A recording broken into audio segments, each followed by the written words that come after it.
Good evening बच्चों, welcome back physics world में। Channel पे आपको फिजिक्स के आज most important questions chapter electricity के ओके। कुछ टेक्निकल इशू की वजह से आज बोर्ड पे नहीं पढ़ा पा रहे हैं। 3-4 दिन में आप लोग के लिए एक न्यू बोर्ड आ जाएगा तो उस पर हम पढ़ाएंगे। तब तक के लिए इस तरीके से आपको पढ़ाया जाएगा। आज हम 8 to 9 क्वेश्चंस को सॉल्व करेंगे ओके। ये कुछ मोस्ट रिपीटेड क्वेश्चंस हैं। तो फर्स्ट क्वेश्चन है आपका, a cylindrical conductor of length L and uniform area of cross section A has resistance R. The area of cross section of another conductor of same material and same resistance but of length 2L. ठीक है, questions पढ़ लिए आप लोग, screenshot ले सकते हैं question का। अब इसका हम सॉल्यूशन यहाँ पर करेंगे ओके। हमको यहाँ पर दो कंडक्टर दिया है। एक कंडक्टर दिया है जो कुछ इस तरीके का है, जिसकी लेंथ है आपकी L और ये क्रॉस सेक्शन एरिया है वो क्या है A। क्रॉस सेक्शन एरिया क्या है A। तो लेंथ को हम L1 मान लें और एरिया को A1 मान लें। और जो सेकंड कंडक्टर है उसकी लेंथ को बढ़ा के कर दिया गया है 2L। लेंथ को बढ़ा के कर दिया गया है 2L ओके। मिस इस लेंथ का दूना कर दिया गया। और जो क्रॉस सेक्शन एरिया है वो क्या होगा, A2 की वैल्यू क्या होगी A1 की टर्म्स में, ये हमसे पूछा गया है ओके। दोनों के मटेरियल सेम है ठीक है। इसका रेजिस्टेंस अगर हम बोल दें R1 है और इसका रेजिस्टेंस हम बोल दें अगर R2 है ठीक है। तो दोनों के रो तो सेम है ठीक है, रेजिस्टिविटी दोनों की सेम होगी। रेजिस्टिविटी दोनों की क्या होगी, सेम होगी, क्योंकि सेम मटेरियल के हैं ओके। तो यहाँ से हम कह सकते हैं कि जो R1 equal to rho L1 upon A1 okay, और R2 equal to rho L2 upon A2। इसको हम L2 बोल सकते हैं, L2 अपॉन A2। अगर मैं दोनों को रो के टर्म में निकाल लूँ ठीक है, दोनों किस टर्म में निकाल लूँ, मैं रो के टर्म में निकाल लूँ, या मैं दोनों का रेजिस्टेंस क्या है, सेम है ठीक है। इसका रेजिस्टेंस R1 है और इसका रेजिस्टेंस R2 है, तो रेजिस्टिविटी भी सेम है और इनका जो रेजिस्टेंस है वो भी क्या है, सेम है। तो इसको मैं इक्वल कर सकता हूँ, क्योंकि R1 equal to R2 is equal to rho L1 upon A1 is equal to rho L2 upon A2 okay. तो यहाँ से rho L1 upon A1 is equal to rho L2 upon A2। Rho से rho cancel, L1 upon A1 is equal to L2 क्या लिख सकते हैं हम, 2L1 upon A2। L1 से L1 कैंसिल, तो जो A2 की वैल्यू आएगी वो आएगी 2A1 और यही आपका करेक्ट आंसर होगा ओके बच्चों। तो चलते हैं अभी नेक्स्ट क्वेश्चन पे। तो ये आपका next question, the maximum resistance which can be made using 4 resistors each of resistance 1/2 ओम। हमको मैक्सिमम रेजिस्टेंस फाइंड करना है यूजिंग रजिस्टर यूज करके, जिनका रेजिस्टेंस कितना दिया है सभी का 1/2 ओम। हमें मैक्सिमम रेजिस्टेंस जब फाइंड करना होता है, जब हमको R मैक्स चाहिए होता है, तो हम किस कॉम्बिनेशन का यूज करते हैं, सीरीज कॉम्बिनेशन का, सीरीज कॉम्बिनेशन का, यह ध्यान रखिएगा आपको। और R मिनिमम, जब हमको मिनिमम रेजिस्टेंस चाहिए होता है, जब कभी भी हमें मिनिमम रेजिस्टेंस चाहिए होता है तो हम यूज करते हैं पैरेलल कॉम्बिनेशन का ओके। ये चीज़ आप ध्यान रखिएगा, क्योंकि पैरेलल और सीरीज कॉम्बिनेशन पे बहुत सारे क्वेश्चंस आते हैं ओके। ओके, तो यहाँ पर हमको मैक्सिमम चाहिए, तो हम किस में यूज़ करेंगे इसको? हमको जब मैक्सिमम चाहिए होगा तो हम रेजिस्टेंस किस में लगाएंगे? सीरीज कॉम्बिनेशन में। तो चलिए,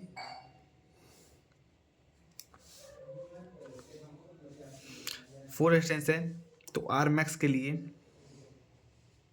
1/2 प्लस 1/2 प्लस 1/2 प्लस 1/2, ये आएगा आपका 4/2, जो कि कट हो कितना आएगा 2 ओम, और यही आपका आंसर है। ओके, इजी इजी क्वेश्चंस हैं, आपको प्रैक्टिस करना है और क्वेश्चंस को एक बार अच्छे से रीड किया कीजिए, जब भी पेपर आपको मिले रीड किया कीजिए, ठीक है। जल्दबाजी में मत रहिएगा, आराम से क्वेश्चन को रीड कीजिए, आपके पास टाइम रहेंगे, आराम सॉल्व कीजिएगा आप लोग क्वेश्चन को। चलते हैं नेक्स्ट क्वेश्चन की तरफ। तीसरा क्वेश्चन है, two bulb of 100 watt and 40 watt are connected in series. The current through the 100 watt bulb is 1 ampere. Sir थोड़ा ब्लर हो गया। The current through the 40 watt bulb will be, हमको current बताना है जो 40 watt बल्ब के through जाए। Okay, wait, थोड़ा सा ब्लर इशू आ रहा है, वेट।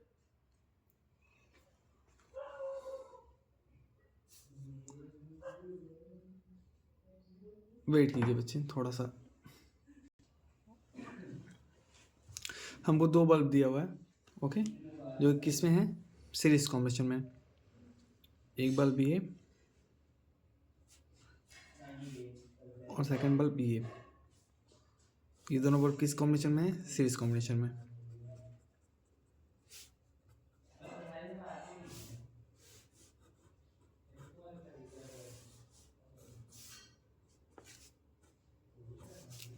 ओके, इसका हमको दिया है 100 वॉट और इसका हमको दिया हुआ है 40 वॉट। इसमें जो करंट फ्लो हो रहा है वो है 1 एम्पियर, तो हमको इसमें करंट फाइंड करना है। ये क्वेश्चन बहुत इजी है, आम प्रॉब्लम, एपी मीन्स आम प्रॉब्लम, बहुत इजी क्वेश्चन है। इस क्वेश्चन में कुछ है ही नहीं। ओके, और देख रहे हैं 2020 में पूछा गया है। ये दोनों अगर हम देखें बल्ब तो है सीरीज कॉम्बिनेशन में। किस कॉम्बिनेशन में? सीरीज कॉम्बिनेशन में। सीरीज कॉम्बिनेशन में ध्यान दीजिएगा, यहाँ पर थोड़ा सा इसको ध्यान दीजिएगा, जो वोल्टेज होता है सीरीज कॉम्बिनेशन में वो तो होता है डिफरेंट, ठीक है। अगर यहाँ पर हमसे पूछता कि 100 वॉट और 40 वॉट बल्ब में वोल्टेज पूछता, वो तो डिफरेंट आता, पर सीरीज कॉम्बिनेशन में, ये सीरीज कॉम्बिनेशन का है, इसमें जो कम करंट होता है वो तो होता है सेम। तो जितना करंट 100 वॉट बल्ब से जाएगा उतने तो 40 वॉट बल्ब से जाएगा, तो 40 वॉट बल्ब में जो करंट की वैल्यू आएगी वो भी कितनी आएगी? 1 एम्पियर, और यही आपका करेक्ट आंसर होगा। ओके, बोर्ड में बहुत इजी क्वेश्चन आते हैं, सिर्फ आपको डरना नहीं है। ओके, चलते हैं नेक्स्ट क्वेश्चन की तरफ। अगला क्वेश्चन आप पढ़ेंगे, show how would you join 3 resistors each, यहाँ ईच लिखा हुआ है, each of resistance 9 ohm so that the equivalent resistance of the combination is 6 ohm. हमको 9 ओम के रजिस्टर्स को इस कॉम्बिनेशन में जोड़ना है कि जो रजिस्टर्स का इक्विवेलेंट रेजिस्टेंस है वो कितना है? 6 ओम है। ओके, तो इसमें कुछ बच्चे सोचेंगे कि सर हम पैरेलल कॉम्बिनेशन में जोड़ दें, तो अगर हम पैरेलल मीन्स आरपी कॉम्बिनेशन में जोड़ें तो 1/RP होता है 1/9 प्लस 1/9 प्लस 1/9, ठीक है। अगर हम इस कॉम्बिनेशन में जोड़ रहे हैं फिर भी आएगा हमारा 3/9, जो कि कट आपका तो पैरेलल में आएगा 3 ओम, जो कि गलत है, ठीक है। और हमको यहाँ समझ में आ रहा है कि पैरेलल का यूज़ करना है, क्योंकि जो एक रेजिस्टेंस इंडिविजुअल रेजिस्टेंस की वैल्यू दी है वो है 9 ओम, हमको चाहिए इंडिविजुअल रेजिस्टेंस से कम रेजिस्टेंस की वैल्यू मीन्स 6 ओम। तो जब भी इंडिविजुअल रेजिस्टेंस से कम रेजिस्टेंस की वैल्यू चाहिए होती है तो हम क्या यूज़ करते हैं? Parallel combination. पर यहाँ पैरेलल कॉम्बिनेशन तो आ ही नहीं रहा है। ओके, तो यहाँ ध्यान दीजिएगा, हम पहले दो रजिस्टर्स को ऐड करेंगे सीरीज कॉम्बिनेशन में, R1 और R2 को, और जो थर्ड रजिस्टर है उसको हम यूज़ कर लेंगे पैरेलल कॉम्बिनेशन में। ओके, हम कुछ इस तरीके से इसको जोड़ लेंगे। तो अगर हम इनकी दोनों की वैल्यू निकालें, सभी रजिस्टर्स कितने रेजिस्टेंस के हैं, 9 ओम के हैं। तो जो R1 प्लस R2 आएगा, मतलब जो सीरीज कॉम्बिनेशन आएगा, वो तो आएगा 18 ओम, और इसकी वैल्यू आएगी, ये इंडिविजुअल आर्थिक वैल्यू आएगी 9 ओम। अब इसके बाद जो हमारा रेजिस्टेंस बनेगा वो तो इस तरीके से बन जाएगा, और ये दोनों किस फॉर्म में है, पैरेलल फॉर्म में, ये 18 ओम और ये 9 ओम। उसके बाद हम जब इसको फाइंड करेंगे तो यहाँ देखिएगा 1/18 प्लस 1/9 ऐड करने पे आएगा 18/3, तो R P is equal to आएगा 6 ओम। ओके, तो ये आप डायग्राम बनाएंगे और इसको आप सॉल्व करेंगे। ओके, ये रहा आपका आंसर। अगला क्वेश्चन ठीक इसी के नीचे है, तो यहाँ पर अगला क्वेश्चन आ गया आपका, for the combination of resistors shown in the figure find the equivalent resistance between A M and N. M और एन के बीच में हमको इक्विवेलेंट रेजिस्टेंस बताना है। ठीक है, तो हमको दिख रहा है कि R1 और R2 किस फॉर्म में, सीरीज फॉर्म में। तो जो आर एस आएगा वो आएगा R1 प्लस R2। ओके, और R3 और R4 किस कॉम्बिनेशन में है, पैरेलल कॉम्बिनेशन में, तो 1/R4 प्लस 1/R3। ओके, और इसको हम सॉल्व करेंगे, 1/RP की वैल्यू आएगी, ये आएगा 1/RP is equal to R3 plus R4 upon R3 into R4, which is RP is equal to R3 R4 upon R3 plus R4। ठीक है, तो हमको जो हमारा जो रेजिस्टेंस होगा, जो हमारा नया फिगर बनेगा, वो कुछ ऐसा बचेगा। यहाँ पर आएगा आपका RS, और इसी के आगे आपका आ जाएगा यहाँ पर RP। ओके, तो जो नेट रेजिस्टेंस आएगा, R नेट इक्विवेलेंट रेजिस्टेंस, वो आ जाएगा RS plus RP, which is R1 plus R2 plus R3 into R4 whole of R3 plus R4। ये आएगा R नेट की वैल्यू। इसको आप हल्का सा और आगे सॉल्व कर लेंगे, ये आपका आंसर आ जाएगा। आप यहाँ पर भी छोड़ देंगे, फिर भी कोई दिक्कत नहीं है। ओके, देख लीजिएगा बात अच्छे से आप। चलते हैं नेक्स्ट क्वेश्चन की तरफ। क्वेश्चन 6 है, a conductor of resistance 20 ohm is bend to form a closed square, what is the resistance across two diagonal ends of square. Okay, ये स्क्वायर टाइप के जो क्वेश्चंस हैं, इस टाइप क्वेश्चंस आते हैं कि इंड पे फाइंड कीजिए। Okay, opposite sides opposite angles पे फाइंड कीजिए। ओके, तो ऐसे क्वेश्चंस को हम सॉल्व करते हैं। ओके, तो यहाँ पर एक हमको कंडक्टर दिया है, एक कंडक्टर हम ले रहे हैं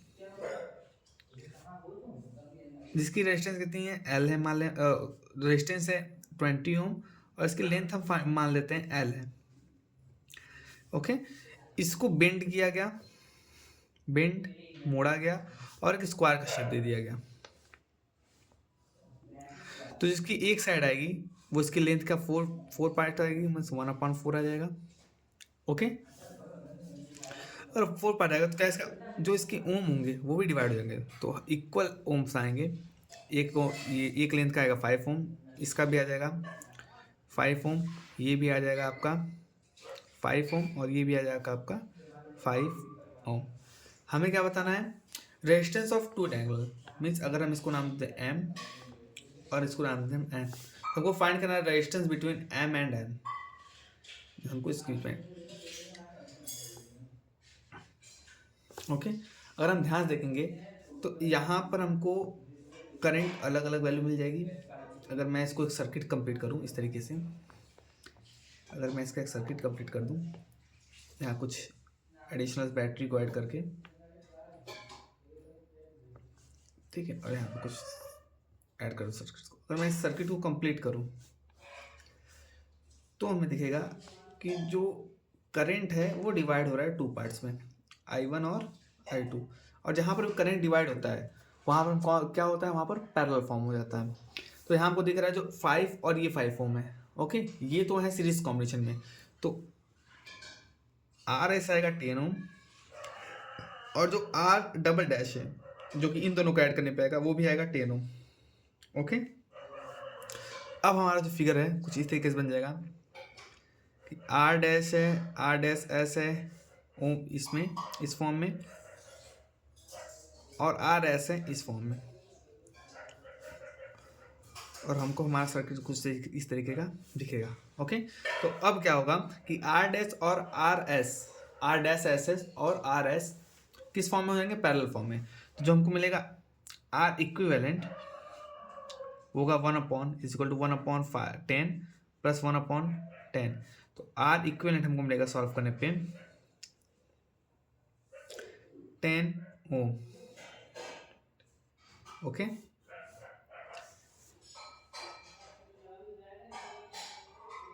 सॉरी यहाँ ध्यान दीजिए, 10 2 आपको आएगा ये 5 ओम, ओके। यहाँ पर मुझे मिल जाएगा 5 ओम, ओके। ये हो जाएगा आपका आंसर, ठीक है। अब आते हैं अगले क्वेश्चन पे, और ये रहा आपका अगला क्वेश्चन, ठीक है, इसी के नीचे क्वेश्चन पढ़ेंगे। A current of 20 ampere flows through a conductor of for 4 minutes, में से हमको दिया करंट की value I is equal to 20 ampere, और टाइम दिया है हमको 4 मिनट, ओके। आप क्वेश्चन देखा कीजिए और क्वेश्चंस को पहले पढ़िए, और जो जो गिवन है उसको पहले लिख लीजिए। तो हमको ये वैल्यू दी, हमको पहले पूछा है calculate the amount of charge, means Q पूछा है, पासिंग थ्रू द कंडक्टर, मतलब हमको क्यू पूछा है। तो एक फॉर्मूला था Q is equal to I times T, तो Q is equal to I है 20, और हमको टाइम दिया मिनट में, तो मिनट को हम सेकेंड में जब चेंज करेंगे तो टाइम हमको मिलेगा 4 × 60 विच इज 240 सेकेंड, 240 सेकेंड। तो हमको क्यू मिलेगा 4800 कूलम, ओके, 4800 कूलम, ये हमको मिल गया। चार्ज की यूनिट होती है कूलम, ओके। तो पहला क्वेश्चन हमारा डन हो गया। अब नेक्स्ट क्वेश्चन क्या पूछा है, is the charge on an electron, एक इलेक्ट्रॉन पे जो चार्ज है वो है 1.6 × 10⁻⁻19 coulomb, then the calculate the total number of electron flowing through the conductor. तो हमको बताना है कि उस कंडक्टर से कितने इलेक्ट्रॉन फ्लो होंगे। तो एक फॉर्मूला होता है Q is equal to N E, okay, ये याद रखिएगा आप लोग। तो यहाँ से हम जब फाइंड करेंगे तो Q की value 4800, A is equal to N होता है नंबर ऑफ इलेक्ट्रॉन, एन क्या है, नंबर ऑफ इलेक्ट्रॉन जो कि हमको फाइंड करना है, तो इसको यहीं रहने दें हम। और E क्या है, charge on 1 electron, charge on 1 electron, ये कितना है 1.6 × 10⁻⁻19 कूलम, ओके, इसकी यूनिट कूलम है। तो यहाँ पर आ जाएगा कूलम से कूलम कैंसिल हो जाएगा, और एन की वैल्यू आ जाएगी 4800 अपॉन 1.6 इंटू, ये इधर आके नेगेटिव होगा -19। अब n इज इक्वल टू, यहाँ से हम पॉइंट हटाएंगे, ऊपर एक डेसिमल एक जीरो लगाएंगे, 19 को ऊपर भेजेंगे, और 16 3 × 40 32 48 16 × 48 3 1 2 3 zeros इंटू 10⁻19, ओके। तो जो n आएगा वो आएगा आपका 3 × 10⁻22, ओके, ये आपका आ जाएगा आंसर, ठीक है। बढ़ते हैं अगले क्वेश्चन की तरफ। ये एक अच्छा क्वेश्चन है जो कि ओम्स लॉ पे है।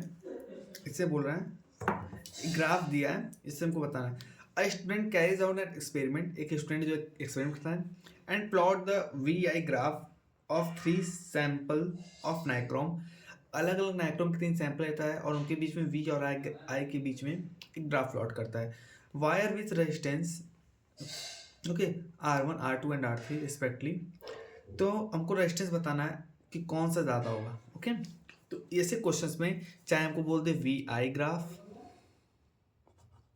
या बोल दे IV ग्राफ, इस केस में वोल्टेज के साथ जिसका स्लोप हाई होगा, ठीक है, वोल्टेज के साथ जिसका स्लोप हाई होगा उसकी रेजिस्टेंस की वैल्यू क्या होगी, हाई होगी। रेजिस्टेंस की वैल्यू क्या होगी, हाई हो जाएगी। तो हम देखेंगे अगर तो R3